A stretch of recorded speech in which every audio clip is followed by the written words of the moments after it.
ಓಂ ಶ್ರೀ ಸಾಯಿರಾಮ್. ಪ್ರೀತಿಯ ವಿದ್ಯಾರ್ಥಿಗಳೇ, ಈ ದಿನ 10ನೇ ತರಗತಿಯ ನಿರ್ದೇಶಾಂಕ ರೇಖಾಗಣಿತ ಎಂಬ ಪಾಠವನ್ನು ನೋಡೋಣ. ಈ ಪಾಠದಲ್ಲಿ ಯಾವ ಒಂದು ಮೂಲಗಳನ್ನು ನಾವು ತಿಳಿದು ಯಾವ ಕ್ಷೇತ್ರಗಳಲ್ಲಿ ಅಳವಡಿಸ್ತೇವೆ ಅನ್ನೋದು ತುಂಬ ಮುಖ್ಯವಾಗಿದೆ. ನಾವು ಇದನ್ನು ಭೂಗೋಳದಲ್ಲಿ, ಇಂಜಿನಿಯರಲ್ಲಿ, ಅದೇ ರೀತಿ ಸಮುದ್ರಯಾನದಲ್ಲಿ, ಅದೇ ರೀತಿ ಹಲವಾರು ಕ್ಷೇತ್ರಗಳು ಯಾವುದೆಂದರೆ ಕಲೆಗಳಾಗಿರ್ಬೋದು, ಭೂಕಂಪ ಶಾಸ್ತ್ರದಲ್ಲಾಗಿರ್ಬೋದು, ಹಲವಾರು ರೀತಿಯಲ್ಲಿ ಈ ನಿರ್ದೇಶಾಂಕ ರೇಖಾಗಣಿತವನ್ನು ನಾವು ಅಳವಡಿಸಲಾಗುತ್ತೆ. ಅದರಿಂದ ನಾವು 10ನೇ ತರಗತಿಯಲ್ಲಿ ಯಾವ ವಿಷಯಗಳನ್ನು ತಿಳ್ಕೊತೇವೆ, ನಿರ್ದೇಶಾಂಕವನ್ನು ನಾವು 9ನೇ ತರಗತಿಯಲ್ಲಿ ತಿಳಿದಿದ್ದೇವೆ. ಆ ನಿರ್ದೇಶಾಂಕಗಳನ್ನು ಉಪಯೋಗಿಸ್ಕೊಂಡು ಈ ರೇಖಾಗಣಿತದಲ್ಲಿ ಯಾವ ರೀತಿ ಚಿತ್ರಿಸಬಹುದು ಅಂತ ಈ ಒಂದು ಪಾಠದಲ್ಲಿ ನೋಡೋಣ. ಈ ಒಂದು ಪಾಠವನ್ನು 3 ವಿಭಾಗದಲ್ಲಿ ನಾನು ವಿಂಗಡಣೆಯನ್ನು ಮಾಡ್ತಾ ಇದ್ದೇನೆ. ಒಂದೇ ಭಾಗ ದೂರದ ಸೂತ್ರ. ದೂರದ ಸೂತ್ರ ಅಂತಂದರೆ ಯಾವ ರೀತಿ ಉಪಯೋಗಿಸ್ಬೋದು. ಒಂದು ಬಿಂದು ಎ ಮತ್ತು ಒಂದು ಬಿ ಎಂಬ ಬಿಂದು ಇದೆ. ಇದರ ನಡುವಿನ ದೂರವನ್ನು ಕಂಡುಹಿಡೋದಕ್ಕೆ ಹೇಗೆ ನಾವು ಇದಕ್ಕೆ ನಿರ್ದೇಶಾಂಕವನ್ನು ಕೊಟ್ಟಿರ್ತೀವಿ. ಎಗೆ x1 y1 ಅಂತ ಇಟ್ಕೊಳ್ಳಿ, ಬಿನ x2 y2 ಅಂತ ಇಟ್ಕೊಳ್ಳಿ ನಿರ್ದೇಶಾಂಕಗಳು. ಈ ಎರಡೂ ನಮಗೆ ಸೂತ್ರವನ್ನು ಕಂಡುಹಿಡಿದ ಮೇಲೆ ಅಂತರ ಎಷ್ಟಿರುತ್ತೆ ಅಂತ ನಾವು ಕಂಡುಹಿಡಿಯೋದಕ್ಕೆ ದೂರದ ಸೂತ್ರವನ್ನು ವಿಭಾಗಿಸ್ತೇವೆ. ಅದೇ ರೀತಿ ಭಾಗ 2 ಭಾಗ ಪ್ರಮಾಣ ಸೂತ್ರ. ಭಾಗ ಪ್ರಮಾಣ ಅಂತಂದರೆ ಈಗ ಎ ಬಿ ಅನ್ನೋದಿದೆ. ಈ ಎ ಬಿ ರೇಖಾಖಂಡವನ್ನು m:n ಪಾದದಲ್ಲಿ ಏನು ಮಾಡ್ತಾರೆ, ರೇಖಾಖಂಡವನ್ನು ವಿಭಾಗಿಸ್ತಾ ಇದೆ. ನನಗೆ ರೇಖಾಖಂಡವನ್ನು ವಿಭಾಗಿಸಿರುವಂಥ m ಕೊಟ್ಟಿದ್ದಾರೆ ಅಂದ್ಕೊಳ್ಳಿ. ಆಗ XY ನಿರ್ದೇಶಾಂಕ ಕಂಡುಹಿಡಿಬೇಕು ಅಂದಾಗ ಈ ಭಾಗ ಪ್ರಮಾಣ ಸೂತ್ರವನ್ನು ತುಂಬ ಉಪಯೋಗ ಆಗುತ್ತೆ. ಅದೇ ರೀತಿ ಭಾಗ 3 ತ್ರಿಭುಜದ ವಿಸ್ತೀರ್ಣ. ಈಗ ನಮಗೆ ಹೇಳಿದೆ ಅವಾಗೆ ನಿರ್ದೇಶಾಂಕ ಎ ಬಿ ಹೇಳಿದೆ. ನಾನು ಇಲ್ಲಿ ಪಿ, ಒಂದು ಕ್ಯೂ ಮತ್ತು ಆರ್ 3 ಬಿಂದುಗಳನ್ನು ತೊಗೊಂಡಿದ್ದೀನಿ. ಈ 3 ಬಿಂದುಗಳು ಏನು ಕೊಡ್ತೇನೆ ನಾನು, ಅದರ ನಿರ್ದೇಶಾಂಕವನ್ನು ಕೊಡ್ತೇನೆ. x1 y1, ಇದು x2 y2, ಅದೇ ರೀತಿ ಇದು x3 y3. ಈ 3 ಏನು ಮಕ್ಕಳೇ ಬಿಂದುಗಳು. ಈ ಬಿಂದುಗಳಿಗೆ ನಿರ್ದೇಶಾಂಕವನ್ನು ಕೊಡ್ತಾ ಇದ್ದೀನಿ. ಈ ಬಿಂದುಗಳು ನಿರ್ದೇಶಾಂಕ ಕೊಟ್ಟಾಗ ಇದನ್ನೆಲ್ಲ ಸೇರಿಸ್ತೇನೆ ಅಂದ್ಕೊಳ್ಳಿ. ಯಾವ ಒಂದು ಆಕೃತಿ ಆಗ್ತಾ ಇದೆ, ಒಂದು ತ್ರಿಭುಜ ಆಕೃತಿ ಆಗ್ತಿದೆ. ಈ ತ್ರಿಭುಜ ಆಕೃತಿ ಆದಾಗ ನಿರ್ದೇಶಾಂಕ ಕೊಟ್ಟಿದ್ದಾಗ ನಾವು ತ್ರಿಭುಜದ ವಿಸ್ತೀರ್ಣ ಹೇಗೆ ಕಂಡುಹಿಡಿಯೋದು. ಬರೀ ತ್ರಿಭುಜದ ವಿಸ್ತೀರ್ಣ ಕಂಡುಹಿಡಬೇಕು ಅಂತ ನಮ್ಗೆ ಗೊತ್ತಿದೆ, ಅರ್ಧ ಇಂಟು ಪಾದ ಇಂಟು ಎತ್ತರ. ಆದರೆ ನಿರ್ದೇಶಾಂಕ ಕೊಟ್ಟಾಗ ನಾವು ಯಾವ ರೀತಿ ಕಂಡುಹಿಡಿಬೋದು ಅನ್ನೋದನ್ನು ನಾವು ಈ ಒಂದು ಸೂತ್ರವನ್ನು ಕಂಡುಹಿಡಿದು ನಾವು ತ್ರಿಭುಜ ವಿಸ್ತೀರ್ಣ ಕಂಡುಹಿಡಿತೇವೆ. ಈ ಪಾಠವನ್ನು ಈ 3 ವಿಭಾಗವನ್ನಾಗಿ ಮಾಡ್ತಾ ಇದ್ದೇವೆ. ಒಂದೊಂದಾದಮೇಲೆ ನಾವು ಒಂದು ಅವಧಿಯಲ್ಲಿ ನೋಡ್ತಾ ಹೋಗೋಣ. ಈ ಅವಧಿಯಲ್ಲಿ ನಿರ್ದೇಶಾಂಕ ರೇಖಾಗಣಿತದ ಪೀಠಿಕೆ. ಒಂದು ಪೀಠಿಕೆಯನ್ನು ನಾವು ಹೇಳಬೇಕಾಗಿತ್ತು. ಏನು ಪೀಠಿಕೆ ಅಂತಂದರೆ ವೈ ಅಕ್ಷದಿಂದ ಬಿಂದುವಿಗೆ ಇರುವ ದೂರ. ಯಾವುದೇ ಒಂದು ವೈ ಅಕ್ಷ ಇದೆ ನೋಡಿ. ಇಲ್ಲಿ ಎಕ್ಸ್ ಅಕ್ಷ ಇದೆ ಧನಾತ್ಮಕವಾಗಿ, ಇದು ಎಕ್ಸ್ ಅಕ್ಷೆ ಋಣಾತ್ಮಕವಾಗಿ, ಅದೇ ರೀತಿ ಇದು ವೈ ಧನಾತ್ಮಕ ಮತ್ತು ವೈ ಋಣಾತ್ಮಕ ಇದೆ. ಈ ಇದರಲ್ಲಿ ವೈ ಅಕ್ಷದಿಂದ ಬಿಂದುವಿಗೆ ಇರುವ ದೂರ ಇದು ವೈ ಅಕ್ಷ ಆಗಿದೆ. ಇದೊಂದು ವೈ ಅಕ್ಷ ಆಗಿದೆ. ಇದು ಒಂದು ಬಿಂದು ಅಂದ್ಕೊಳ್ಳಿ, ಇದು ಪಿ ಅಂತ ಇಟ್ಕೊಳ್ಳಿ, ಆಯಿತಾ. ಏನಾಗಿದೆ, ವೈ ಅಕ್ಷದಿಂದ ಬಿಂದುವಿಗೆ ಇರೋ ದೂರ ಎಕ್ಸ್ ನಿರ್ದೇಶಾಂಕ ಹೇಳ್ತೇವೆ. ಅದೇ ರೀತಿ ಏನು ಎಕ್ಸ್ ಅಕ್ಷದಿಂದ ಬಿಂದುವಿಗೆ ದೂರ, ಇಲ್ಲಿ ಎಕ್ಸ್ ಬಿಂದುವಿಂದ ನಾನು ಕಂಡುಹಿಡಬೇಕು. ಎಕ್ಸ್ ಬಿಂದುವಿನಿಂದ ವೈ ಅಕ್ಷಗೆ ಇರುವಂಥದ್ದು ಏನಂತ ಕರಿತೇವೆ, ಲಂಬ ದೂರ ಅಂತ ಕರಿತೇವೆ. ಇಂಗ್ಲೀಷಲ್ಲಿ ಆರ್ಡಿನೇಟ್ ಅಂತ ಹೇಳ್ತೇವೆ. ಕ್ಷಿತಿಜ ದೂರ ಮತ್ತು ಲಂಬ ದೂರವನ್ನು ನಾವು ಈ ಅಕ್ಷಗಳಿಗೆ ಎಕ್ಸ್ ಮತ್ತು ವೈ ಅಕ್ಷಗಳಿಗೆ ಒಂದು ನಿರ್ದಿಷ್ಟವಾಗಿ ಹೆಸರನ್ನು ಕೊಡಲಾಗಿದೆ. ಇದನ್ನು 9ನೇ ತರಗತಿಯಲ್ಲಿ ತಿಳಿದಿದ್ದೀವಿ. ನಾವು ಚತುರ್ಥಕ ಅಂತ ಏನು ಅಂತ ನಮಗೆ ಬೇಕಾಗಿರುವಂಥದ್ದು. ಚತುರ್ಥಕ ಒಂದು ನಕ್ಷೆಯನ್ನು 4 ವಿಭಾಗವನ್ನಾಗಿ ಮಾಡ್ತಾ ಇದ್ದೇವೆ. ಇದು 1ನೇದು, ಇದು 2ನೇದು, ಅದೇ ರೀತಿ 3ನೇದು, ಅದೇ ರೀತಿ 4ನೇದು. 4 ಚತುರ್ಥಗಳಾಗಿ ವಿಂಗಡಿಸ್ತಾ ಇದ್ದೇವೆ. 1ನೇ ಚತುರ್ಥದಲ್ಲಿ ನಮಗೆ ಯಾವ ರೀತಿ ಇರುತ್ತೆ, ಎಕ್ಸ್ ಯಾವತ್ತು ಧನಾತ್ಮಕವಾಗಿರುತ್ತೆ, ವೈಯು ಅಷ್ಟೇ ಏನಾಗಿರುತ್ತೆ, ಧನಾತ್ಮಕವಾಗಿರುತ್ತೆ. ಅದೇ ರೀತಿ 2ನೇದು ಎಕ್ಸ್ ಯಾವಾಗೂ ಋಣಾತ್ಮಕವಾಗಿರುತ್ತೆ, ಅದೇ ರೀತಿ ವೈ ಧನಾತ್ಮಕವಾಗಿರುತ್ತೆ. ಅದೇ ರೀತಿ 3ನೇ ಚತುರ್ಥದಲ್ಲಿ ಏನಾಗಿದೆ ನೋಡಿ ಮಕ್ಕಳೇ, ಎಕ್ಸು ಋಣಾತ್ಮಕವಾಗಿದೆ, ಅದೇ ರೀತಿ ವೈಯು ಏನಾಗಿದೆ, ಋಣಾತ್ಮಕವಾಗಿದೆ. 4ನೇ ಚತುರ್ಥದಲ್ಲಿ ಏನಾಗಿದೆ ನೋಡಿ, ಎಕ್ಸು ಧನಾತ್ಮಕ, ಅದೇ ರೀತಿ ವೈ ಏನಾಗಿದೆ, ಋಣಾತ್ಮಕ. ನೋಡಿ ಇಲ್ಲಿ 2 ಪ್ಲಸ್ ಪ್ಲಸ್ ಬರುತ್ತೆ, ಇಲ್ಲಿ 2 ಮೈನಸ್ ಮೈನಸ್ ಬರುತ್ತೆ. ಈ 2 ಮತ್ತು 4ರಲ್ಲಿ ಮಾತ್ರ ಚಿಹ್ನೆಗಳು ಅದಲು ಬದಲು ಆಗುತ್ತೆ. ಇದು ಚತುರ್ಥಗಳು ನಾವು ತಿಳಿದಿದ್ದೇವೆ ಅಲ್ವಾ ಮಕ್ಕಳೇ. ನಮಗೆ ಈಗ 2 ದತ್ತ ಬಿಂದುಗಳ ನಡುವಿನ ದೂರ ಕಂಡುಹಿಡಿಯುವುದು. ಯಾವ ರೀತಿ ದೂರವನ್ನು ಕಂಡುಹಿಡಿತೀವಿ, ಇಲ್ಲೊಂದು ಬಿಂದು ಅಂತ ಕೊಟ್ಟಿದ್ದೇವೆ. ಇಲ್ಲಿ ಇಲ್ಲೊಂದು ಬಿಂದು ಇಲ್ಲೊಂದು ಬಿಂದು ಒಂದು ರೇಖಾಖಂಡವನ್ನು ಹೇಳ್ಕೊಂಡಿದ್ದೇವೆ. ಯಾವ ರೀತಿ ಅನ್ನೋದು ತುಂಬ ಮುಖ್ಯವಾದುದು. ನನಗೆ ಇಲ್ಲಿ ಎ ಅಂತ ಬರಿತೀನಿ, ಇದನ್ನು ನಾನು ಬಿ ಅಂತ ಬರಿತೇನೆ. ಆಯ್ತಾ? ನಮ್ಗೆ ಏನು ಬೇಕಾಗಿರೋದು A C square is equal to A B square plus B C square. ಇದು ನಮಗೆ ಪೈಥಾಗರಸ್ ಪ್ರಮೇಯ. ಯಾವುದು? ನಾವು ಎರಡು ರೇಖಾತ್ಮಕ ಸಮೀಕರಣಗಳಲ್ಲಿ ನಾವು ಪೈಥಾಗರಸ್ ಪ್ರಮೇಯವನ್ನು ತಿಳಿದಿದ್ದೇವೆ. ಏನು ಹೇಳುತ್ತೆ? A C square is equal to A B square plus B C square ಅಂತ ಹೇಳುತ್ತೆ ಅಲ್ವಾ. ಈಗ ನನಗೆ ಇಲ್ಲಿ ಏನು ಮಾಡ್ತಿದೆ, ಒಂದು ಇಲ್ಲಿ ಎ ಅನ್ನೋ ಬಿಂದು ಇದೆ, ಅದೇ ರೀತಿ ಬಿ ಅನ್ನೋದು ಬಿಂದು ಇದೆ. ಈ ನಿರ್ದೇಶಾಂಕ ಯಾವ ರೀತಿ ಇರಲಿ? x1 y1 ಇದು x2 y2 ಆಗಿದೆ ಅಲ್ವಾ.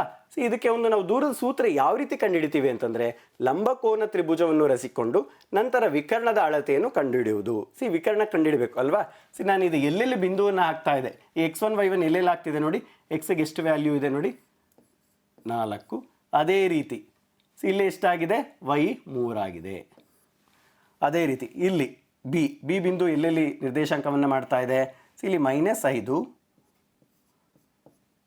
ಅದೇ ರೀತಿ y2 ಅದೇ ರೀತಿ ಎಲ್ಲಾಗ್ತಿದೆ? -3 ಆಗ್ತಿದೆ ಅಲ್ವಾ. x1 y1 ಅಂದರೆ 4, 3, x2 y2 ಅಂದರೆ -5, -3. ಇದಕ್ಕೆ ನಾನೀಗ ಒಂದು ಲಂಬಕೋನ ತ್ರಿಭುಜವನ್ನು ನಾನು ಮಾಡ್ತೇನೆ. ಇಲ್ಲಿ ಬರುವ ಕೋನ ಎಷ್ಟಾಗಿದೆ? 90 ಡಿಗ್ರಿ. ನಮಗೆ ಅಳತೆ ತಿಳ್ಕೊಬೇಕು. ಈ ಅಳತೆ ಕಂಡುಹಿಡಬೇಕು ಎ ಬಿ ಅಂತಂದರೆ ಏನು ಮಾಡ್ತೇನೆ? ಅದಕ್ಕೋಸ್ಕರ ಇದೊಂದು ನಾನು ಏನು ಕರಿತೇನೆ? ಇಲ್ಲಿ ಎ ಅಂತಿದೆ, ಇದು ಬಿ ಬದಲು ನಾನು ಸಿ ಅಂತ ಕರಿತೇನೆ. ಯಾಕೆಂದರೆ ಇಲ್ಲಿ ಎ ಸಿ ಸ್ಕ್ವೇರ್ ಅಂದರೆ ಒಂದು ಲಂಬಕೋನದಲ್ಲಿ ಒಂದು ರೇಖೆಯನ್ನು ಎ ಸಿ ಸ್ಕ್ವೇರ್. ಅದೇ ರೀತಿ ಇಲ್ಲಿ ಇದು ಬಿ ಆಗಿರಲಿ. ಏನು ಮಾಡ್ತೇವೆ? ಎ ಬಿಯ ದೂರ ಎ ಬಿಯ ದೂರ ಈ ಒಂದು ನಕ್ಷೆಯಲ್ಲಿ ಎಷ್ಟಿದೆ ನೋಡಿ, ಇಲ್ಲಿ 4 ಇದೆ, ಇಲ್ಲಿ 5 ಇದೆ. 4 + 5 ಎಷ್ಟಾಯಿತು? 9. ಎ ಬಿಯ ಒಂದು ದೂರ ಎಷ್ಟಿದೆ? 9 ಮಾನಗಳು ಅಂದ್ಕೊಳ್ಳಿ. ಅದೇ ರೀತಿ ಬಿ ಸಿಯ ಎಷ್ಟು ದೂರವಿದೆ ಅಂದಾಗ ಇಲ್ಲಿ ನಕ್ಷೆಯಲ್ಲಿ 3 ಧನಾತ್ಮಕವಾಗಿ, ಇದು ಅಷ್ಟೇ 3. ಇಲ್ಲಿ ನಾವು ಋಣಾತ್ಮಕ ಧನಾತ್ಮಕ ಹೇಳೋದಿಲ್ಲ, ಯಾಕೆ? ಇದು ಅಳತೆ ಆಗಿದೆ. ಇದಕ್ಕೋಸ್ಕರ ಇದು ಎಷ್ಟಾಯಿತು? 6 ಆಯಿತು. ಹಾಗಾದರೆ ಎ ಬಿ ನಮಗೆ ದೂರ ಗೊತ್ತಿದೆ ಎಷ್ಟು? ಎ ಬಿ ಸ್ಕ್ವೇರ್ ಅಂತಂದರೆ ಇಲ್ಲಿ ನೋಡಿ, A C is equal to ವರ್ಗಮೂಲದಲ್ಲಿ ಎ ಬಿ ಸ್ಕ್ವೇರ್ ಅಂದರೆ 9 ಸ್ಕ್ವೇರ್ ಪ್ಲಸ್ ಬಿ ಸಿಯ ವರ್ಗ ಅಂತಂದ್ರೂ ಅಷ್ಟೇ. ಬಿ ಸಿಯ ವರ್ಗ ಎಷ್ಟಾಯಿತು? 6 ಸ್ಕ್ವೇರ್ ಆಯಿತು. ನಮಗೆ ಎ ಸಿ ಬೇಕಲ್ವಾ, ಕಂಡುಹಿಡಬೇಕಾಗಿರುವಂಥದ್ದು. A C is equal to ವರ್ಗಮೂಲದಲ್ಲಿ 9 ಸ್ಕ್ವೇರ್ ಅಂದರೆ ಎಷ್ಟು ಮಕ್ಕಳೇ? 81. 6 ಸ್ಕ್ವೇರ್ ಅಂದರೆ ಎಷ್ಟು? 36 ಈಸ್ ಈಕ್ವಲ್ ಟು ಈ ಎರಡನ್ನು ಕೂಡೋಣ. 81 + 36 ಎಷ್ಟು ಬರುತ್ತೆ? 117 ಬರುತ್ತೆ. 117 ವರ್ಗಮೂಲ ಇದೆ. ಅಲ್ಲ ವರ್ಗಮೂಲ ಇದನ್ನು ನಾನು ಸರಳೀಕರಿಸಿದಾಗ ಎಷ್ಟು ಬಂತು? 10.816. ಇಲ್ಲಿ ನಮ್ಮ ನಕ್ಷೆಯಲ್ಲಾದರೆ ಏನಂತ ಬರಿಬೋದು? ಸೆಂಟಿಮೀಟರ್ ಅಂತ ಬರಿಬೋದು. ಅದೇ ನಾವು ಹೊರಗಡೆ ದೂರ ಎಷ್ಟಿದೆ, ಎ ಸಿ ದೂರ ಎಷ್ಟಿದೆ ಅಂತಂದರೆ 10.816 ಮಾನಗಳು ಅಂತ ಹೇಳ್ತೀವಿ. ಮುಂದಿನ ಒಂದು ಸ್ಲೈಡ್ಗೆ ಹೋಗೋಣ. ದೂರದ ಸೂತ್ರ. ದೂರದ ಸೂತ್ರ ಈಗ ತಾನೇ ಹೇಳಿದೆ, ಒಂದು ತ್ರಿಭುಜವನ್ನು ನಾವಲ್ಲಿ ಮಾಡಿಕೊಂಡು ಕಂಡುಹಿಡಿದ್ವಿ, ಲಂಬಕೋನ ತ್ರಿಭುಜವನ್ನು ಪೈಥಾಗರಸ್ ಪ್ರಮೇಯವನ್ನು ಉಪಯೋಗಿಸಿಕೊಂಡು. ಈಗ ದೂರದ ಸೂತ್ರ ಯಾವ ರೀತಿ ನೋಡ್ತಾ ಬರೋಣ. ಪೈಥಾಗರಸ್ ಪ್ರಮೇಯ ತುಂಬ ನಮಗೆ ಅಗತ್ಯವಾದದ್ದು, ಅದರಿಂದ ಉಪಯೋಗಿಸ್ಕೊತಾ ಇದ್ದಾವೆ. P Q square is equal to P T square plus Q T square. ಇಲ್ಲಿ ಒಂದು ತ್ರಿಭುಜ ಒಂದು ನಮಗೆ ಒಂದು ನಕ್ಷೆಯಲ್ಲಿ ಏನಾಗಿತ್ತು? ಎಕ್ಸ್ ಅಕ್ಷೆ ಮೇಲಿತ್ತು. ಆದರೆ ಇಲ್ಲಿ ಎಕ್ಸ್ ಅಕ್ಷೆ ಮೇಲಿಲ್ಲ, ಒಂದು ತ್ರಿಭುಜ ಎಲ್ಲಿದೆ ನೋಡಿ ಮಕ್ಕಳೇ? ಒಂದು ಯಾವುದೋ ಒಂದು ನಿರ್ದೇಶಾಂಕ ಒಂದು ಸಂಖ್ಯೆಯಲ್ಲಿದೆ ಅಲ್ವಾ. P Q square is equal to P T square plus Q T square ಹಾಕಬೇಕು. ಅದಕ್ಕೆ ಬರೋಕ್ಕೆ ಮುಂಚೆ ಯಾವ ಅಳತೆಗಳನ್ನ ತೊಗೊತೀವಿ ಅನ್ನೋ ತುಂಬ ಇಂಪಾರ್ಟೆಂಟ್. ಎಲ್ಲಿ ನೋಡಿ, ಇಲ್ಲಿ 0 ಇಂದ 4 ಸಿಗುತ್ತಾಯ್ತಾ? ಕ್ಯೂ ಟಿ ನಾನು ಈ ಒಂದು ಭಾವವನ್ನು ಅದೇ ರೀತಿ ನಕ್ಷೆ ಮೇಲೆ ತಂದಾಗ ಈ 4ರಲ್ಲಿ ಬರುತ್ತೆ. ಅದನ್ನು ನಾನು ಏನಂತ ಬರೆದಿದ್ದೀನಿ? x2 ಅಂತ ನಾನು ಸೂಚಿಸ್ತಾ ಇದ್ದೀನಿ.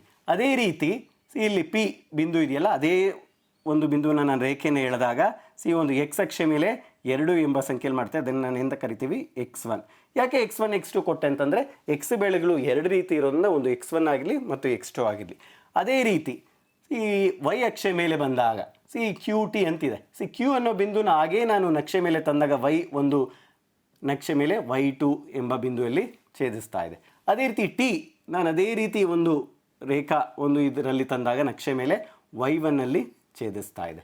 ನಮಗೇನು ಬೇಕು? ಕ್ಯೂ ಟಿ ಬೇಕು. ಅದಕ್ಕೋಸ್ಕರ ಏನು ಮಾಡ್ಬೋದು ನೋಡಿ ಮಕ್ಕಳೇ, ಓ ಇಂದ ನಾನು ಇಲ್ಲಿ 6ಅನ್ನು ಇದನ್ನೇ ಮಾಡಿದಾಗ y2 ಆಯಿತು.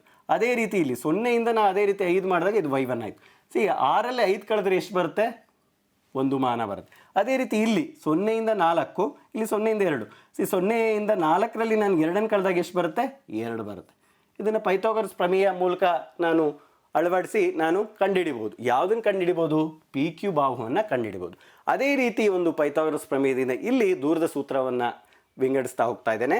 P Q square is equal to ನೋಡಿ P T square. P T square ಅಂದರೆ ನೋಡಿ ಮಕ್ಕಳೇ ಇಲ್ಲಿದೆ ಪಿ ಟಿ ಸ್ಕ್ವೇರ್. ಇದನ್ನು ಯಾವ ರೀತಿ ಬರಿಬೋದು? x2 ಇಲ್ಲಿಂದ ಇಲ್ಲಿಗೆ x2 ಇದೆ ಮತ್ತು x1ನ ಕಳೀತಾ ಇದೆ, ಅದಕ್ಕೋಸ್ಕರ ಪಿ ಟಿ ಸ್ಕ್ವೇರ್ ಅಂದರೆ x2 minus x1 whole square ಬಂತು. ಪ್ಲಸ್ ಅದೇ ರೀತಿ ಕ್ಯೂ ಟಿ ಸ್ಕ್ವೇರ್ ಬೇಕು ನಮ್ಗೆ. ಅದೇ ರೀತಿ ಕ್ಯೂ ಟಿ ಸ್ಕ್ವೇರ್ ಬೇಕಂತಂದರೆ ಇಲ್ಲಿಂದ y2 y1ನ ಕಳಿಬೇಕು, y2 minus y1. Q T square ಅಂದರೆ ಏನು ಬಂತು? y2 minus y1 whole square ಅಂತ ಬಂತು. ನಮಗೆ ಬೇಕಾಗಿರೋದು ಪಿ ಕ್ಯೂ ಮಾತ್ರ, ಪಿ ಕ್ಯೂ ವರ್ಗ ಅಲ್ಲ. ಅದಕ್ಕೋಸ್ಕರ ಈ ವರ್ಗನ ಬಲಗಡೆ ಕಳಿಸಿದಾಗ ಏನಾಗುತ್ತೆ? ವರ್ಗಮೂಲ ಆಗುತ್ತೆ. ವರ್ಗಮೂಲದಲ್ಲಿ x2 minus x1 whole square plus y2 minus y1 whole square. ಈ ರೀತಿ ಆದರೂ ಬರಿಬೋದು. ಅಥವಾ ನಾವು ಎರಡನ್ನೂ x1 x2ನ ಅದಲು ಬದಲು ಮಾಡ್ಬೋದು. x1 minus x2 whole square plus y1 minus y2 whole square. ಈ ದೂರ ಸೂತ್ರ ಬಂದ ಮೇಲೆ ಅದೇ ಬಿಂದು ಏನಾದರೂ ನಮಗೆ x1 y1 x2 y2 ಬರ್ಬೋದು. ಆ x1 y1 0 ಅಂದರೆ ಈ ನಿರ್ದೇಶಾಂಕ ಮೂಲ ಬಿಂದು ಇಲ್ಲೇ ಆಗೋದ್ರೆ ಏನಾಗುತ್ತೆ? ಇಲ್ಲಿ 0 0 ಇರುತ್ತೆ. ಯಾವುದೋ ಒಂದು ಬಿಂದುವನ್ನು ತೆಗೆದುಕೊಳ್ತೇನೆ. ಇಲ್ಲಿ x1 y1 ಅಂದ್ಕೊಳ್ಳಿ. ಇಲ್ಲಿಂದ ಎಲ್ಲಿಗೆ ದೂರ ಕಂಡುಹಿಡ್ತಾ ಇದ್ದೀವಿ ಅಂತಂದ್ರೆ ಏನಾಗುತ್ತೆ? ಇಲ್ಲಿ ಹೇಗಿದ್ರು ಮೂಲ ಬಿಂದುಲಿ ಏನಾಗಿರುತ್ತೆ? 0, 0 ನಿರ್ದೇಶಾಂಕ ಆಗಿರುತ್ತೆ. ಅದಕ್ಕೋಸ್ಕರ ನನಗೆ ಸೂತ್ರ ಹಾಕೋ ಬದಲು ಏನಂತ ಬರಿಬೋದು? x minus 0 hole square plus y minus 0 whole square ಅಂತ ತೆಗೆದುಕೊಳ್ಬೋದು. ಅದಕ್ಕೋಸ್ಕರ ನೋಡಿ ಸುಲಭೀಕರಿಸಿ ಒ ಪಿ ಇಲ್ಲಿಂದ ಇಲ್ಲಿ ಬಿಂದು ಪಿ ಅಂತ ತಿಳ್ಕೊಳ್ಳಿ. ಇದು x, y ಅಥವಾ x1 y1 ಅಂತ ತೊಗೊಂಡ್ರು ನಿಮ್ಗೆ ಏನಾಗುತ್ತೆ? ರೂಟ್ ಆಫ್ ವರ್ಗಮೂಲದಲ್ಲಿ x square plus y square ಬರುತ್ತೆ. ಮುಂದಿನ ಒಂದು ಸ್ಲೈಡ್ ನೋಡೋಣ. ಈಗ ನಾವು ದೂರ ಸೂತ್ರವನ್ನು ಉಪಯೋಗಿಸ್ಕೊಂಡು ಒಂದು ಲೆಕ್ಕವನ್ನು ಮಾಡ್ತಾ ಇದ್ದೇವೆ. ಏನಿದೆ ಪ್ರಶ್ನೆಯನ್ನು ನೋಡೋಣ. -5, 4 ಮತ್ತು 4, -5 ಬಿಂದುಗಳ ನಡುವಿನ ದೂರವನ್ನು ಕಂಡುಹಿಡಿಯಿರಿ. ಎರಡು ಬಿಂದುಗಳು ಕೊಟ್ಟಿದ್ದಾರೆ. ಒಂದು ನಕ್ಷೆಯಲ್ಲಿ ನಾವು ಆ ಬಿಂದುವನ್ನು ಬರೆಯೋಣ. -5, 4. -5 ಈ ಕಡೆ ಬರುತ್ತೆ. ಅದೇ ರೀತಿ 4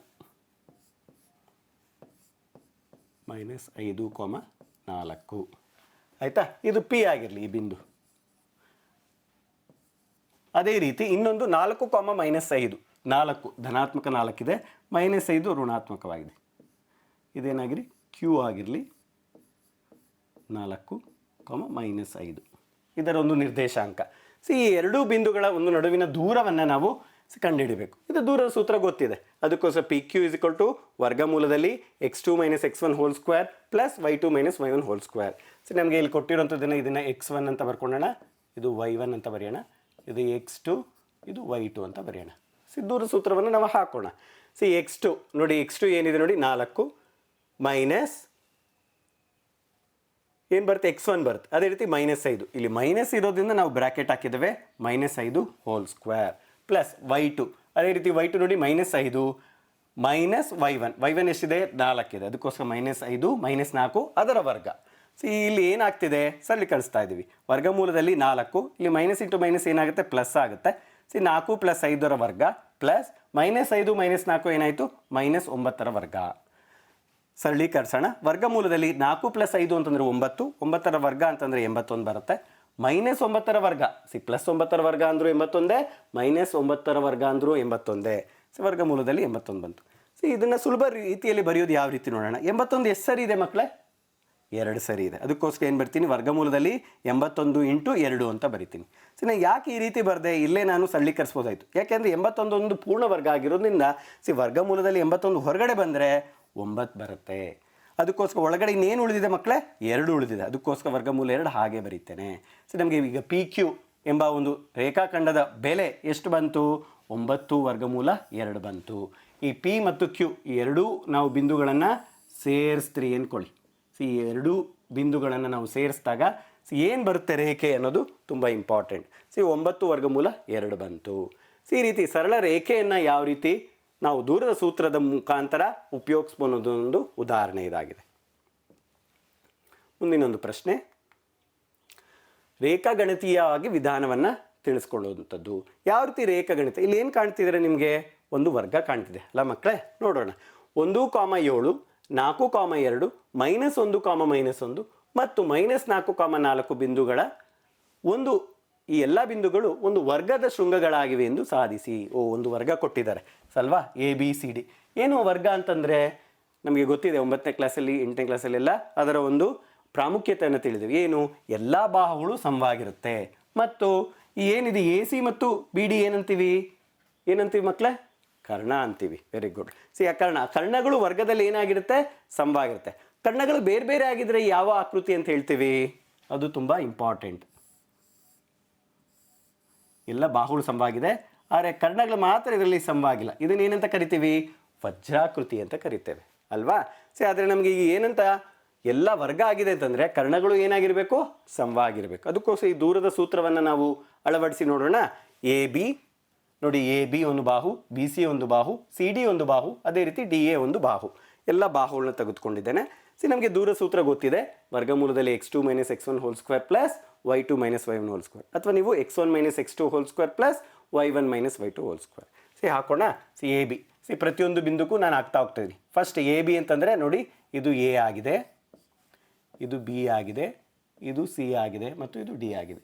ಸಿ ಎ ಬಿಯನ್ನು ಕಂಡುಹಿಡ್ತಾ ಇದ್ದೀವಿ. ಎ ಬಿ ಇದರ ಎರಡು ನಡುವೆ x2 - x1 ಅಥವಾ x1 - x2, 1 - 4ರ ವರ್ಗ ಪ್ಲಸ್ ಅದೇ ರೀತಿ 7 - 2ರ ವರ್ಗ. ನೆಕ್ಸ್ಟ್ ಅದೇ ರೀತಿ ಬಿ ಸಿ ಎಲ್ಲ ನಾನು ಹೇಳಿಬಿಡ್ತೇನೆ ವರ್ಗಮೂಲದಲ್ಲಿ ಬರುವಂಥದ್ದನ್ನು. ಬಿ ಸಿ ಅದೇ ರೀತಿ ಸಿ 4 ಮೈನಸ್ ಆಫ್ ಮೈನಸ್ ಏನಾಯಿತು? +1 ಆಯಿತು, ಅದರ ವರ್ಗ ಪ್ಲಸ್ 2 + 1ರ ವರ್ಗ. ಅದೇ ರೀತಿ ಸಿ ಡಿ -1 + 4 ಆಗುತ್ತೆ ನೋಡಿ, ಅದರ ವರ್ಗ. ಅದೇ ರೀತಿ -1 - 4ರ ವರ್ಗ. ಅದೇ ರೀತಿ ಡಿ ಎ ಕಂಡುಹಿಡಬೇಕು ಅಲ್ವಾ? ಡಿ ಎ ಇಲ್ಲಿಂದ ಮೈನಸ್ ಎ ಡಿ ಆದರೂ ತೊಗೊಳ್ಳಿ, ಡಿ ಆದರೂ ತೊಗೊಳ್ಳಿ, 1 + 4 ಅಂತ ತೆಗೆದುಕೊಂಡಿದ್ದಾರೆ ವರ್ಗ ಪ್ಲಸ್ ಅದೇ ರೀತಿ 7 - 4ರ ವರ್ಗ. ಇದನ್ನು ಸರಳೀಕರಿಸೋಣ. ಸಿ 1 - 4ರ ವರ್ಗ ಅಂತಂದ್ರೆ ಏನು ಬರುತ್ತೆ ಮಕ್ಕಳೇ? -3 ಬರುತ್ತೆ. -3ರ ವರ್ಗ ಅಂದ್ರೆ ಎಷ್ಟು? 9 ಆಗುತ್ತೆ. ಅದೇ ರೀತಿ 7 - 2ರ ವರ್ಗ ಅಂತಂದರೆ ಎಷ್ಟು? 5ರ ವರ್ಗ. 5ರ ವರ್ಗ ಅಂದರೆ ಎಷ್ಟು? 25.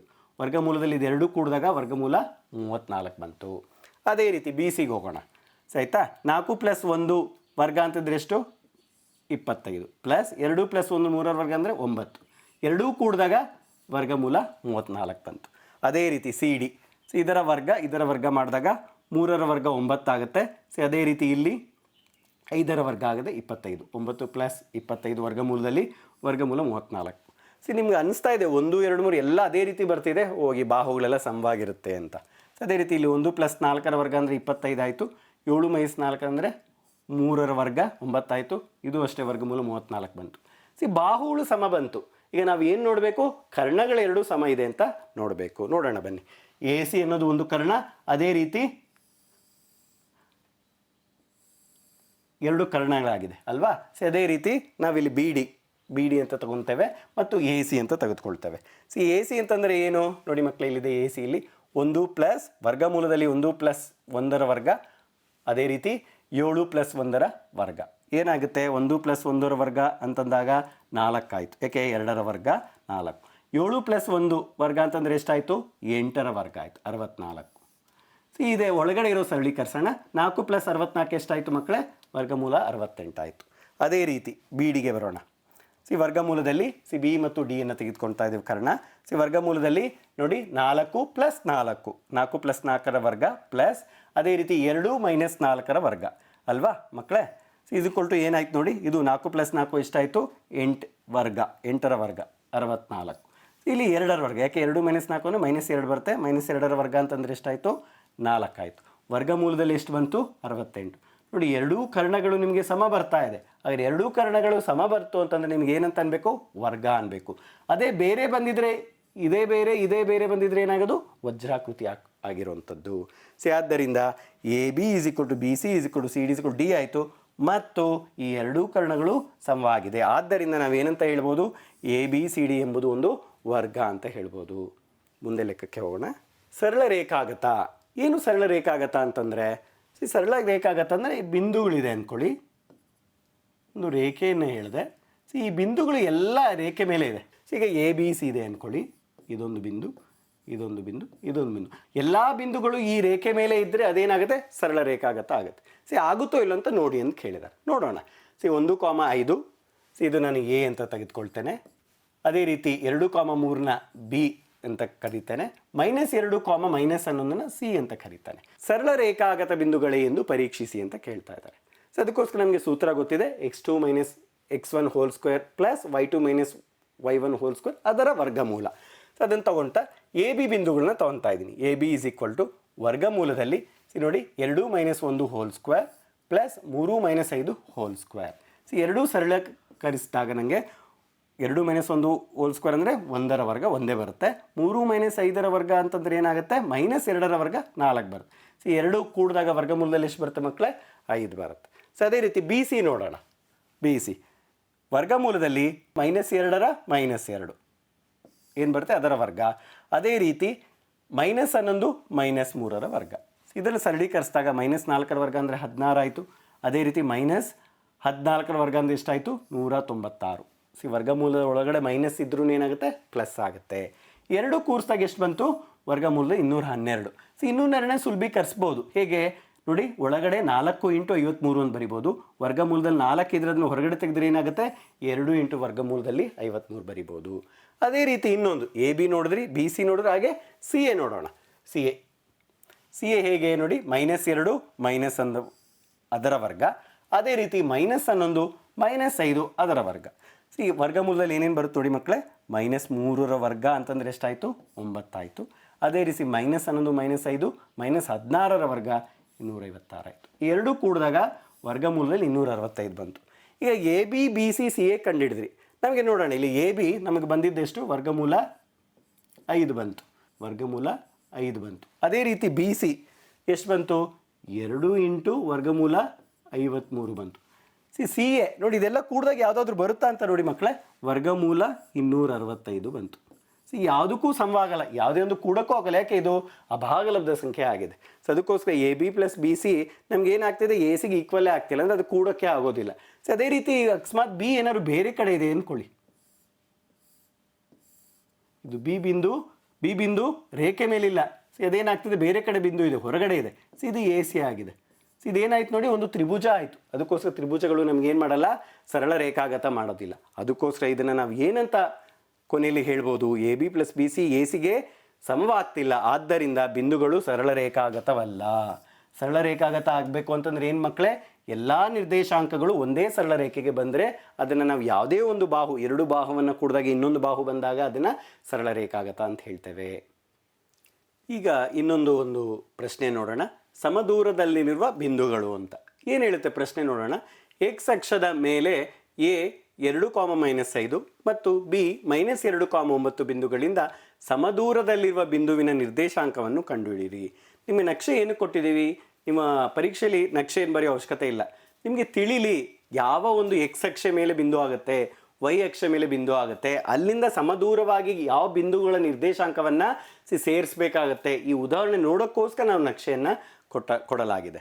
ಈಗ ಇಲ್ಲಿ ಕೊಡ್ತಾ ಇರೋದು ಎಕ್ಸ್ ಅಕ್ಷದ ಮೇಲೆ ಎ 2, -5 ಅಂತ ಕೇಳಿದ್ದಾರೆ.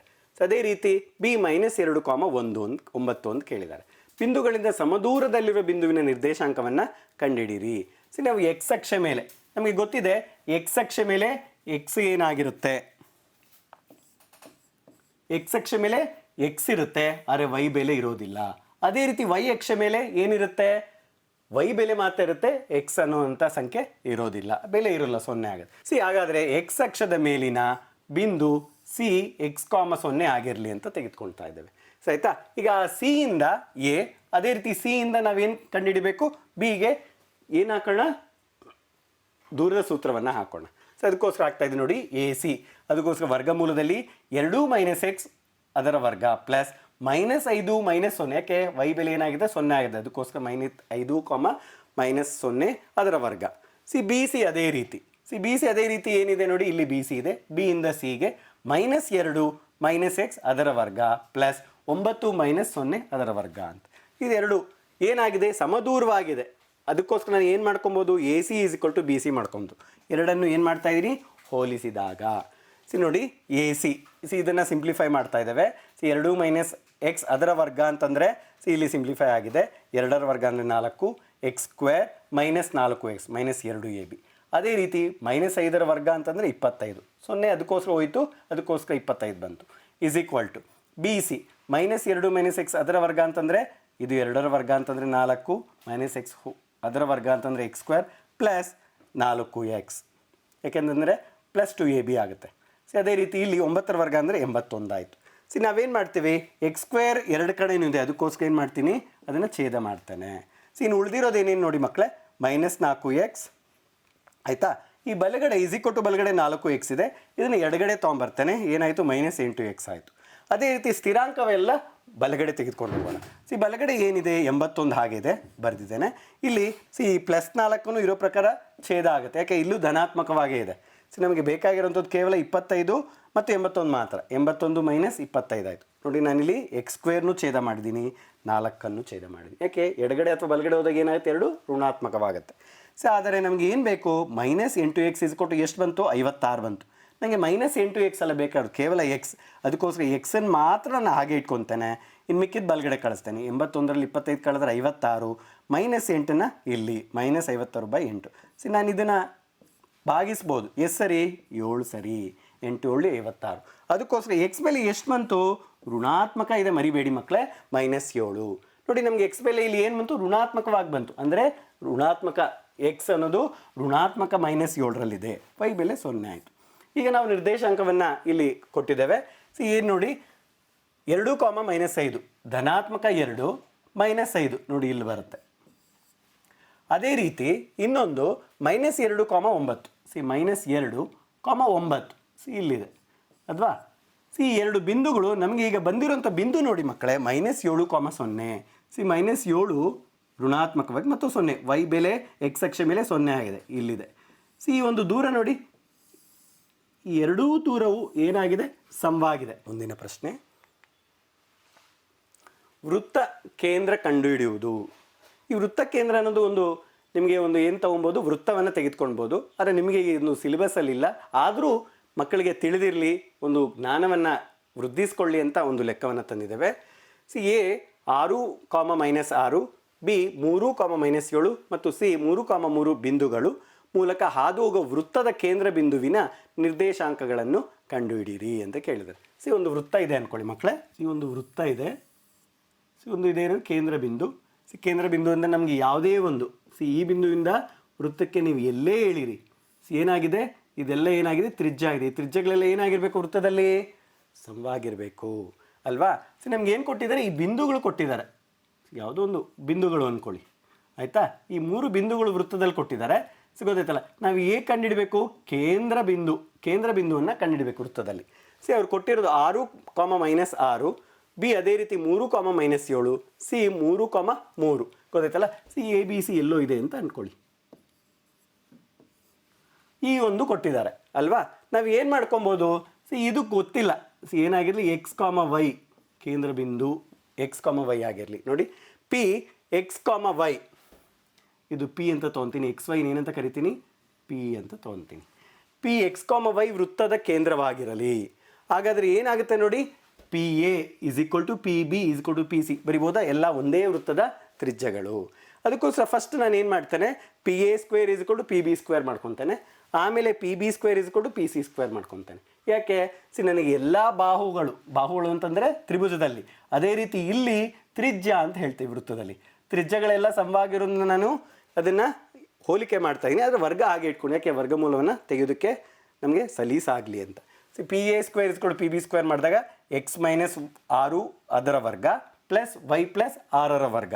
ಇದನ್ನು ನಾನು ಒಂದು ಸ್ವಲ್ಪ ಸರಳೀಕರಿಸ್ಬಿಡ್ತೇನೆ.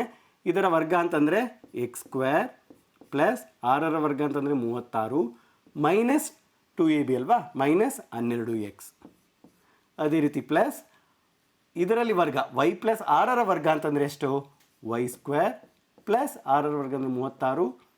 ಇಲ್ಲೇನಾಗುತ್ತೆ, ಅದೇ ರೀತಿ 12y ಆಯಿತು ಅಲ್ವಾ ಮಕ್ಕಳೇ.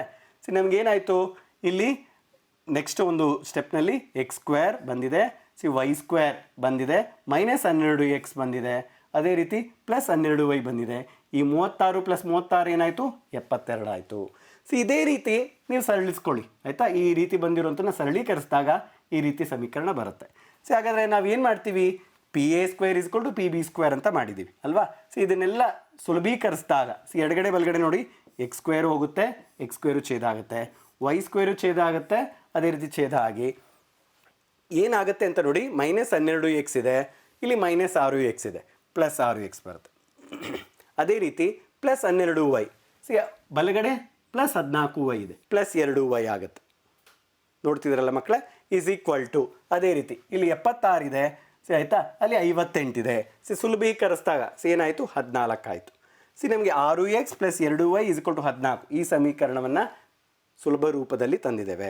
ಎಲ್ಲ ಏನೋ ಒಂದು ಸಂಖ್ಯೆಯಿಂದ ನೀವು ಭಾಗಿಸ್ಬೋದು. ಗಮನಿಸಿದ್ರೆ ಮಕ್ಕಳೇ, ಯಾವುದು 2. Very good.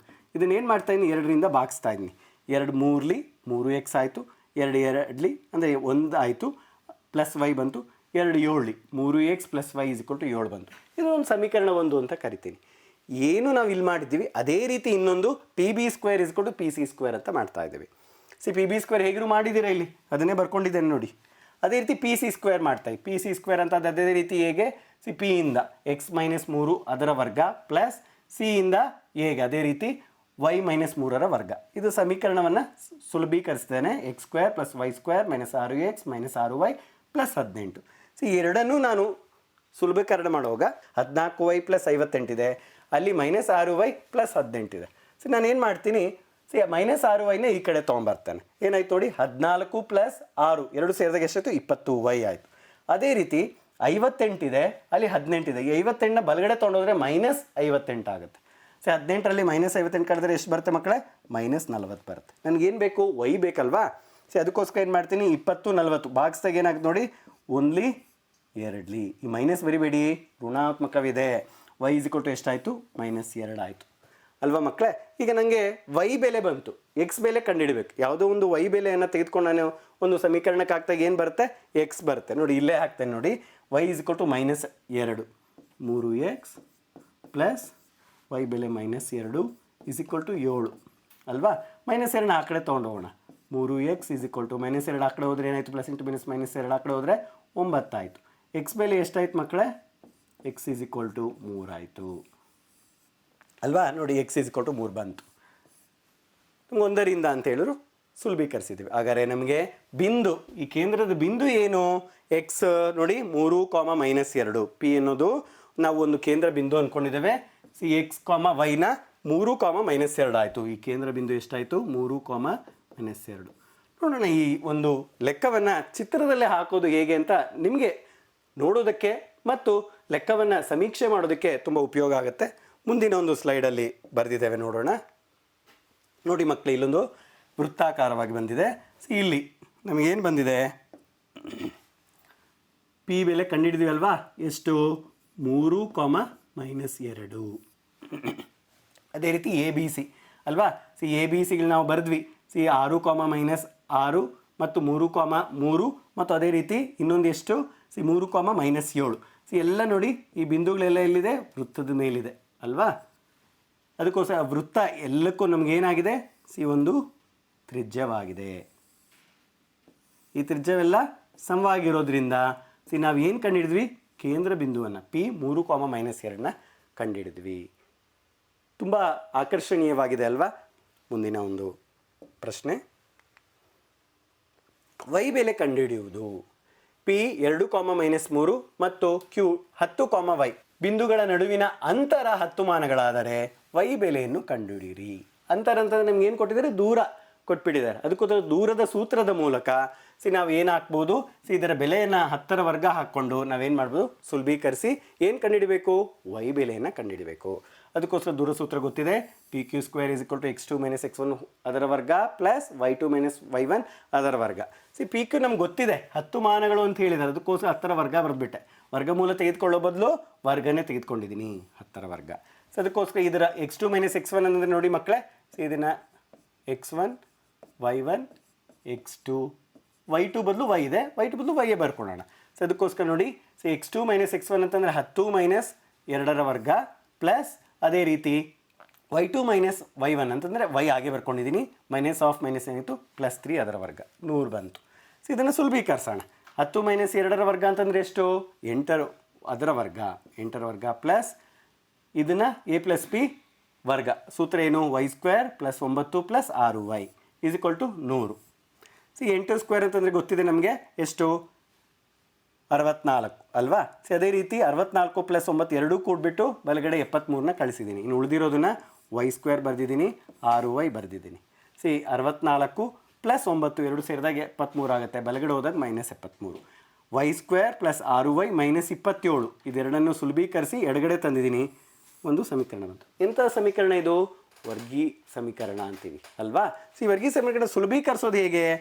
ನಾವೇನು ಮಾಡಬೇಕು? -27 ಇಂಟು y ಸ್ಕ್ವೇರ್ ಮಾಡಿದಾಗ -27 ಸ್ಕ್ವೇರ್ ಪ್ಲಸ್ 6y ಅಂದರೆ ಗುಣಿಸಿದ್ರೆ ನಮ್ಗೆ ಅಷ್ಟು ಬರಬೇಕು, ಕೂಡೋದು ಕಳೆಯೋದು ಮಾಡಿದ್ರೆ 6y ಬರಬೇಕು. ನೋಡಿ ಸುಲಭೀಕರಿಸಿದ್ದೀನಿ.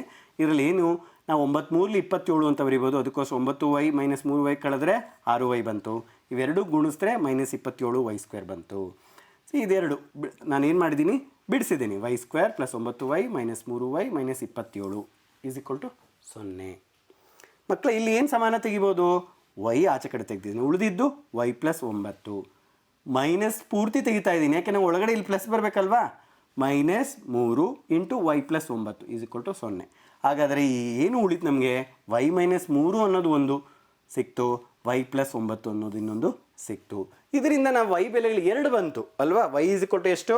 -9 y +3. ಹೇಗೆ ಬಿಂದುಗಳು 2 ಬರ್ಬೋದು ಅಂತ? ಬರ್ಬೋದು. ನಮಗೆ ಇಲ್ಲಿ x ಬೆಲೆಗಳು ಏನಾಗಿದೆ? ಒಂದೇ ಇದೆ, ಆದರೆ y ಬೆಲೆ ಮಾತ್ರ 2 ಬಂದಿದೆ. y 3 ಆಗಿರ್ಬೋದು ಅಥವಾ -9 ಆಗಿರ್ಬೋದು ಅಲ್ವಾ? ಎರಡೂ ಬೆಲೆಗಳನ್ನು ನಾವು ಇದನ್ನು ಯಾವುದೇ ಒಂದು ಸಮೀಕರಣಕ್ಕೆ ನಾವು ಹಾಕಿದಾಗ ನಮಗೆ ಏನಾಗುತ್ತೆ? ತಾಳೆ ಹಾಕಿ ನೋಡ್ಬೋದು ಅಲ್ವಾ? ನಮಗೆ y ಬೆಲೆಗಳು ಏನಾಯಿತು? 3 ಮತ್ತು -9 ಬಂತು. ಮುಂದಿನ ಒಂದು ಲೆಕ್ಕ ನೋಡೋಣ. x ಮತ್ತು yಗಳ ಸಂಬಂಧ. ಇದೊಂದು ಕಡೆಯ ಪ್ರಶ್ನೆ. ಏನು x ಮತ್ತು yಗಳ ಸಂಬಂಧ ಅಂದರೆ ಒಂದು ಸಮೀಕರಣವನ್ನು ಎಂಥ ಸಮೀಕರಣ? ರೇಖಾತ್ಮಕ ಸಮೀಕರಣವನ್ನು ಕಂಡುಹಿಡಿಯುವಂಥದ್ದು. ಏನು ಕೊಟ್ಟಿದ್ದಾರೆ ಪ್ರಶ್ನೆ ನೋಡೋಣ. ಈ r ಅನ್ನೋದು ಕೊಟ್ಟಿದ್ದಾರೆ. x, y ವು a 6, -1 ಮತ್ತು b 2, 3 ಬಿಂದುಗಳಿಂದ ಸಮದೂರದಲ್ಲಿದ್ದರೆ x - y = 3 ಎಂದು ಸಾಧಿಸಿ. ಕಳೆದ ಪ್ರಶ್ನೆಯಲ್ಲಿ ಏನು ಕೊಟ್ಟಿದ್ರು? ದೂರವನ್ನು ಕೊಟ್ಟಿದ್ರು. ನಾವೇನು ಮಾಡ್ತೀವಿ? ಸಮೀಕರಣವನ್ನು ಎರಡನ್ನು ಆ ಕಡೆ ಮತ್ತು ಎಡಗಡೆ ಮತ್ತು ಬಲಗಡೆಯನ್ನು ಈಕ್ವೇಟ್ ಮಾಡ್ತಿದ್ವಿ. ಅದೇ ರೀತಿ ಇಲ್ಲೇನು ಕೊಟ್ಟಿದೆ? r(x, y) ಇಂದ ಇಲ್ಲಿ ಅಂದರೆ ಏನಾಗುತ್ತೆ? ಇದರಿಂದ ಈ ಒಂದು ಬಿಂದು, ಅದೇ ರೀತಿ ಇದರಿಂದ ಈ ಬಿಂದುವನ್ನು ಎರಡನ್ನೂ ನಾವೇನು ತೊಗೊಂಡು ದೂರವನ್ನು ತೆಗೆದುಕೊಳ್ಳೋಣ. ಅದಕ್ಕೋಸ್ಕರ RA = RB ಆಯಿತು. ಎರಡು ಕಡೆಯೂ ಏನಾಗ್ತೀವಿ? ದೂರದ ಸೂತ್ರವನ್ನು ಹಾಕ್ತಾ ಇದ್ದೇವೆ. RA ಅಂತಂದ್ರೆ ಏನು ನೋಡಿ ಮಕ್ಕಳೇ? ಇದರಿಂದ ಒಂದೊಂದು ಕಳೆಯೋಣ. 6 - x ಅದರ ವರ್ಗ, ಇನ್ನೊಂದು -1 - y ಅದರ ವರ್ಗ ಯಾಕೆ ಅವರೇ ಕೊಟ್ಟಿದ್ದಾರೆ ಸಮದೂರದಲ್ಲಿದ್ದರೆ ಅಂತ. ಅದಕ್ಕೋಸ್ಕರ ಎರಡು ಸಮೀಕರಣ ಏನು ಮಾಡ್ತಾ ಇದ್ದೀವಿ? ಸಮವನ್ನು ಮಾಡ್ತಾ ಇದ್ದೇವೆ. RB ಅದೇ ರೀತಿ ಸಿಗೋದಿತ್ತಲ್ಲ. RB ಅಂತಂದ್ರೆ ಇದರಿಂದ x - 2 ಅಂದರೂ ಒಂದೇ, x - 2 ಅಂದರೂ ಒಂದೇ. ಇದನ್ನು ನಾವು ವರ್ಗವನ್ನು ತೊಗೊತಾ ಇದ್ದೀವಿ. 2 - x ಅದರ ವರ್ಗ ಪ್ಲಸ್ 3 - y ಅದರ ವರ್ಗ. ಎರಡು ಕಡೆನೂ ವರ್ಗಮೂಲ ಇದೆ. ಎರಡು ಕಡೆನೂ ವರ್ಗಮೂಲ ತೆಗಿಬೋದು. ಏನು ಮಾಡ್ಬೋದು? ಎರಡು ಕಡೆನೂ ವರ್ಗವನ್ನು ಮಾಡಿ ಅಂದಾಗ ವರ್ಗಮೂಲ ಛೇದ ಆಗುತ್ತೆ. ಅದಕ್ಕೋಸ್ಕರ 6 - x ಅದರ ವರ್ಗ ಪ್ಲಸ್ -1 - y ಅದರ ವರ್ಗ = 2 - x ಅದರ ವರ್ಗ 3 - y ಅದರ ವರ್ಗ ಬಂತು. ಈಗ ಸುಲಭೀಕರಿಸೋಣ. ಇದನ್ನು ಸುಲಭೀಕರಿಸಿ ಎಷ್ಟು ಬಂತು? ಇದನ್ನು ಸುಲಭೀಕರಿಸ ಎಷ್ಟು ಬಂತು ಅಂತ ನೋಡೋಣ. x² ಮೈನಸ್ ನೋಡಿ x² ಇದೆ. ಇದು x² 6² ಅಂದರೆ 36 ಮೈನಸ್ 2ab -6 2 12x ಬಂತು. ಅದೇ ರೀತಿ ಇಲ್ಲಿ ಸುಲಭೀಕರಿಸಿದಾಗ y² ಪ್ಲಸ್ 1 ಏನಾಯಿತು? ಪ್ಲಸ್ 2y ಬಂತು. ಈ ಎರಡೂ ವರ್ಗಗಳನ್ನ ಸುಲಭೀಕರಿಸಿ. ಅದೇ ರೀತಿ ಬಲಗಡೆ ಸುಲಭೀಕರಿಸಿದಾಗ x² - 4x + 4 plus y² - 6y + 9 ಬಂತು. ಎಡಗಡೆ ಬಲಗಡೆ ಏನು ಛೇದ ಆಗುತ್ತೆ ನೋಡಿ ಮಕ್ಕಳೇ? x² ಅನ್ನೋದು ಹೋಗುತ್ತೆ, ಅದೇ ರೀತಿ y² ಅನ್ನೋದು ಹೋಗುತ್ತೆ. ಇನ್ನು ಯಾವುದಾದ್ರೂ ಇದೆಯಾ ಸಂಖ್ಯೆಗಳಲ್ಲಿ ಅಥವಾ x ಮತ್ತು y ಚರಾಕ್ಷರಗಳಲ್ಲಿ? ಯಾವುದೂ ಇಲ್ಲ ಅನಿಸುತ್ತೆ. ಅದಕ್ಕೋಸ್ಕರ -12x ಬಲಗಡೆ -4x ಇದೆ. ಇದನ್ನು ಎಡಗಡೆ ತಂದಾಗ ಎಷ್ಟಾಯಿತು? -12ರಲ್ಲಿ ಪ್ಲಸ್ 4x ಹೋದರೆ -8x ಬಂತು. ಅದೇ ರೀತಿ 2y ಇದೆ, ಅಲ್ಲಿ -6y ಇದೆ. -6y ಎಡಗಡೆ ಬಂದಾಗ ಏನಾಗುತ್ತೆ? Plus 6y. 2y plus 6y ಏನಾಯಿತು? 8y ಆಯಿತು. ಇಲ್ಲಿ ನಮಗೆ ಎಷ್ಟಿದೆ? 1 ಇದೆ, 36 ಪ್ಲಸ್ 1 37. ಬಲಗಡೆ 9 ಪ್ಲಸ್ 4 13. 13 ಬಲಗಡೆ ಇರಲಿ. ಈ ಕಡೆ ಇರೋ 37 ಬಲಗಡೆ ತೊಗೊಂಡೋದಾಗ ಏನಾಗುತ್ತೆ? ಮೈನಸ್ ಋಣಾತ್ಮಕವಾಗುತ್ತೆ 37. ಎಲ್ಲ ಇದನ್ನು ಕೂಡಿದಾಗ -8x ಪ್ಲಸ್ 8y = 13ರಲ್ಲಿ 37 ಕಳೆದಾಗ -24 ಬರುತ್ತೆ. ಏನು? -24 ಬಂತು. ಈಗ ನಮಗೆ ಯಾವುದೋ ಒಂದು ಸಂಖ್ಯೆಯಿಂದ ಭಾಗಿಸಿದ್ರೆ ಏನಾಗುತ್ತೆ? ಸುಲಭೀಕರುತ್ತೆ. ಅದಕ್ಕೋಸ್ಕರ ನೋಡಿ 8 8 8 3 24 ಅಲ್ವಾ ಮಕ್ಕಳೇ? ಅದಕ್ಕೋಸ್ಕರ -8ರಿಂದ ಭಾಗಿಸಿದಾಗ ಬರುವ ಒಂದು ಸಮೀಕರಣ ಏನಾಯ್ತು ನೋಡಿ? 8ರಿಂದ ಇಲ್ಲಿ ಭಾಗಿಸಿದ್ರೆ ಏನಾಯಿತು? x ಆಯಿತು. ಇಲ್ಲಿ 8ರಿಂದ ಭಾಗಿಸಿದಾಗ ಏನಾಯಿತು? -y. ಯಾಕೆ? ಮೈನಸ್ರಿಂದ ಭಾಗಿಸ್ತಾ ಇದ್ದೀರಾ. ಅದಕ್ಕೋಸ್ಕರ ಇಲ್ಲಿ -24/-8 ಅಂದಾಗ +3 ಬರುತ್ತೆ. ನಮಗೆ ಸಮೀಕರಣ ಏನು ಬಂತು? x - y = 3. ಅವರು ಇದನ್ನು ಸಾಧಿಸಿ ಅಂತ ಕೇಳಿದ್ದಾರೆ, ಅಥವಾ ಸಾಧಿಸಿಯನ್ನು ಕೇಳೋ ಬದಲು ನಿಮಗೆ ಎಕ್ಸ್ ಮತ್ತು ವೈ ಇರುವ ಒಂದು ಸಂಬಂಧವನ್ನು ಸರಳ ರೇಖಾತ್ಮಕ ಮೂಲಕ ಮೂಡಿಸಿ ಎಂದಾಗ ಆ ಪ್ರಶ್ನೆಯನ್ನು ಬರಿಬೋದು. ಇದುವರೆಗೂ ನಾವು ಹಲವಾರು ಪ್ರಶ್ನೆಗಳನ್ನು ನೋಡಿದ್ವಿ. ಮುಂದೆ ಒಂದು ಅಭ್ಯಾಸವನ್ನು ನೋಡೋಣ. ಒಂದನೇ ಪ್ರಶ್ನೆ, ಮೂಲ ಬಿಂದುವಿನಿಂದ ಪಿ 6, ಬಿಂದುವಿರಿಗೂ ಇರುವ ದೂರವನ್ನು ಕಂಡುಹಿಡಿಯಿರಿ. ಮೂಲ ಬಿಂದು ಮೊದಲೇ ಒಂದು ಈ ತರಗತಿಯಲ್ಲಿ ಹೇಳಿದೆ, ಮೂಲ ಬಿಂದು ಅಂದರೆ ಏನಾಗುತ್ತೆ, 0,0 ಆಗುತ್ತೆ. ಇನ್ನೊಂದು ಕೊಟ್ಟಿರೋದನ್ನು XY ಅಂತ ಕಂಡುಹಿಡಿದ್ರೆ ತುಂಬ ಸುಲಭವಾಗಿ ನಾವು ಸೂತ್ರವನ್ನು ಹಾಕ್ಬೋದು. ಎರಡನೇದು 5, -2, 6, ಮತ್ತು 7, -2ಗಳು ಸಮದ್ವಿಬಾಹು ತ್ರಿಭುಜ ಬಾಹುಗಳಾಗಿವೆ ಎಂದು ಪರೀಕ್ಷಿಸಿ. ತ್ರಿಭುಜದ ಬಿಂದುಗಳು ಆಗಿರೋದ್ರಿಂದ ಎಲ್ಲ ಬಾಹುಗಳು ಸಮವಾಗಿದ್ದರೆ ನಾವೇನಾಗುತ್ತೆ, ಸಮದ್ವಿಬಾಹು ತ್ರಿಭುಜ ಅಂತ ಹೇಳ್ಬೋದು. ಮೂರನೇದು P x, 4 ಮತ್ತು Q 9, 10ಗಳ ನಡುವಿನ ಅಂತರ 10 ಮಾನಗಳಾದರೆ X ಬೆಲೆ ಕಂಡುಹಿಡಿಯಿರಿ. ಕಳೆದ ಅವಧಿಯಲ್ಲಿ ನಾವು Y ಕಂಡುಹಿಡಿದ್ರಿ 10 ಮಾನ ಕೊಟ್ಟು, ಈಗ ನಿಮಗೆ X ಕಂಡುಹಿಡಿಯೋದಕ್ಕೆ ಹೇಳ್ತಾ ಇದ್ದೇನೆ. ಅದೇ ರೀತಿ ನಾಲ್ಕನೇದು x, y ಬಿಂದುವು 3, 6 ಮತ್ತು -3, 4 ಬಿಂದುಗಳಿಂದ ಸಮಾನ ದೂರದಲ್ಲಿದ್ದರೆ x ಮತ್ತು yಗಳ ನಡುವಿನ ಸಂಬಂಧವನ್ನು ಕಂಡುಹಿಡಿಯಿರಿ. ನಾನು ಆವಾಗೆ ಸಾಧಿಸಿ ಅಂತ ಕೇಳಿದೆ. ಇಲ್ಲಿ x ಮತ್ತು y ನಡುವಿನ ಸಂಬಂಧವನ್ನು ಒಂದು ರೇಖಾತ್ಮಕ ಸಮೀಕರಣ ಬರುತ್ತೆ, ಅದನ್ನು ಕಂಡಿರಿ. ಮಕ್ಕಳೇ ತುಂಬ ಚೆನ್ನಾಗಿ ಇದನ್ನು ಕೇಳಿದಿರ. ಕೇಳೋ ಜೊತೆಗೆ ಅರ್ಥೈಸ್ಕೊಂಡು ನೀವು ಬರೆದಾಗ ಅದನ್ನು ಚೆನ್ನಾಗಿ ರೂಢಿಸ್ಕೊಬೋದು. ತುಂಬ ಚೆನ್ನಾಗಿ ವರ್ಕ್ ಮಾಡಿ ಮಕ್ಕಳೇ. ಎಲ್ಲರಿಗೂ ತುಂಬ ಧನ್ಯವಾದಗಳನ್ನು ಹೇಳ್ತಾ ಈ ಒಂದು ತರಗತಿಯನ್ನು ನಾನು ಮುಗಿಸ್ತಾ ಇದ್ದೇನೆ. ಸಾಯಿರಾಮ್.